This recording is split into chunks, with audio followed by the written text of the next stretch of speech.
In this part, we are going to see the third case. That is when the soil is partially submerged. So we have, in this case, we have a wall which is still 8 meters in height, and we have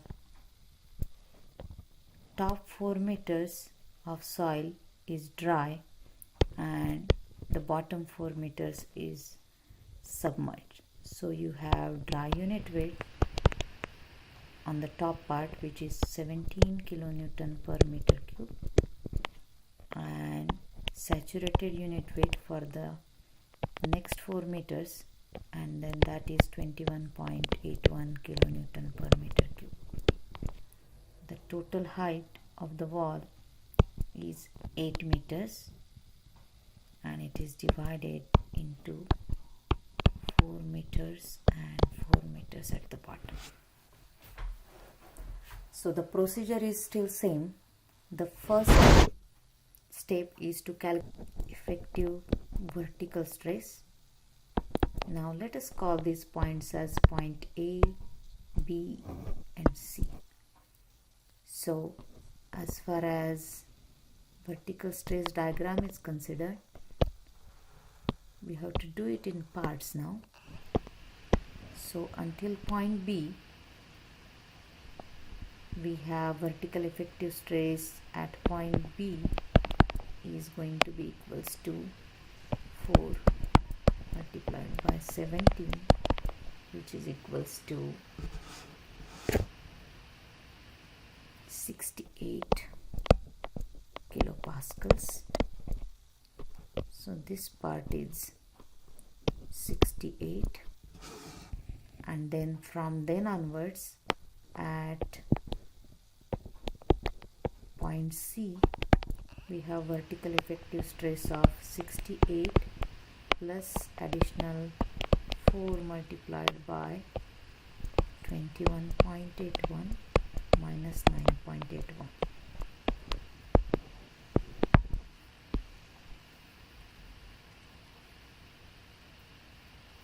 And 16 kilopascals. So at the base we have 160. Remember, we have to add pour water pressure separately. So we have pour water pressure only at the bottom 4 meters, and at point C pour water pressure is going to be equals to 4 multiplied by 9.81, which is equals to 39.24 kilopascals.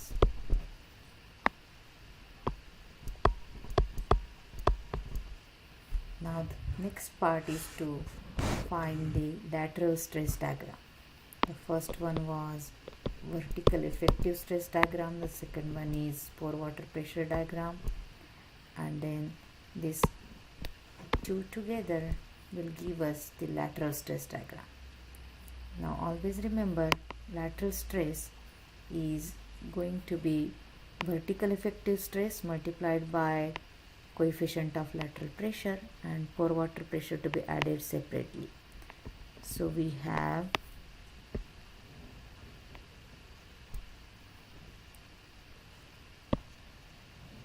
until the midpoint of this wall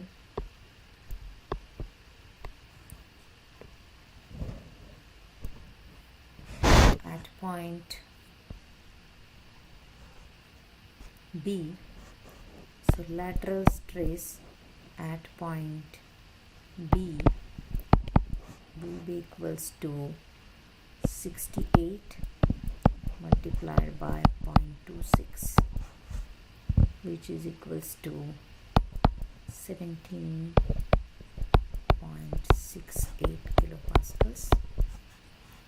So this part is 17.68 kilopascals, and from there onwards we are going to have two parts. That is, we will have a line with a different slope, and this part will be equals to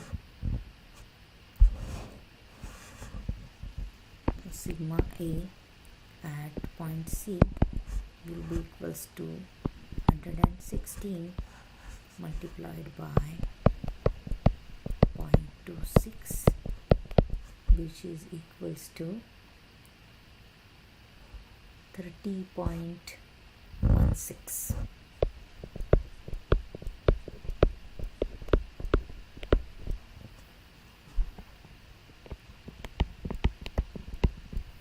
Now don't forget to add, in addition there will be pore water pressure, which is we already calculated. That part is 39.24. So total lateral stress at the base will be equals to 69.4. Now the same diagram can be represented in a different way, because we need to then find out the area. So what we can do is we can still draw the diagram where you have until 4 meters, and then so you have until 4 meters you have 17.68, and then you can have a second part, and then we are going to have the remaining part.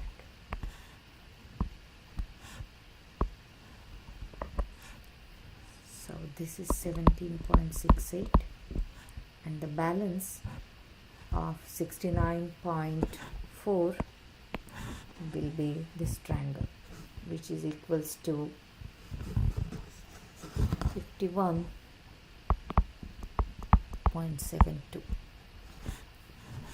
and I'm going to call this as area number 1, area number 2, and area number 3.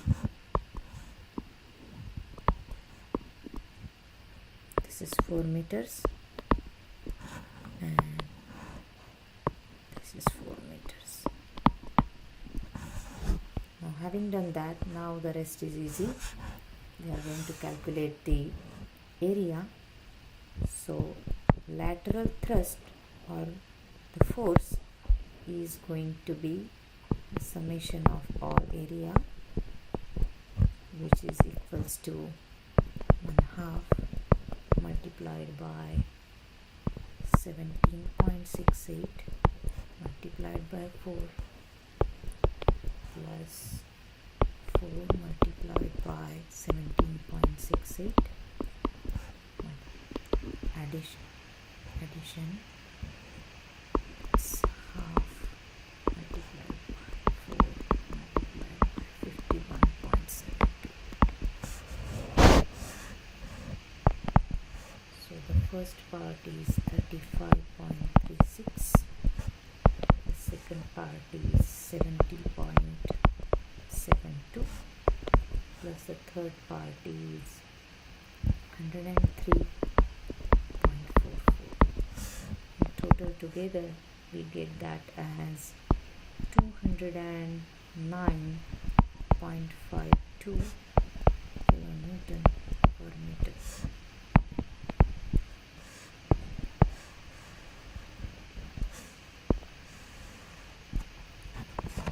Now this is the load which is acting, and it will act from the center of gravity.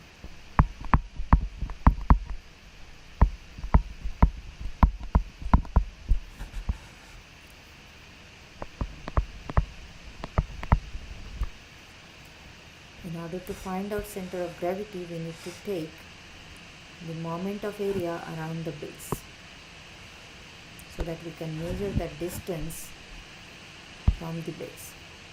This distance is, let us call this as y bar, and we know y bar can be calculated as summation of area multiplied by its distance of its center of gravity from base divided by summation of area, or in other words it's going to be a1 y1 plus a2 y2 plus a3 y3 divided by a1 plus a2 plus a3, where y1, y2 and y3 are the distances of the centroids from the base. Therefore, my bar in this case is equals to 35.36 multiplied by 4 plus 4/3 plus second area 70.72 multiplied by 2 plus 103.44 multiplied by its distance from the base. This whole thing will be divided by total area, which is we already calculated, 209.52. This works out to be 467.95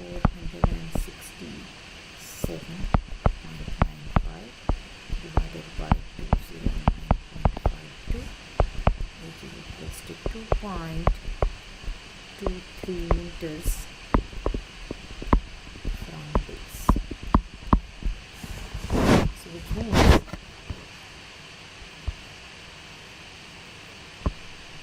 the thrust is acting as at 2.23 meters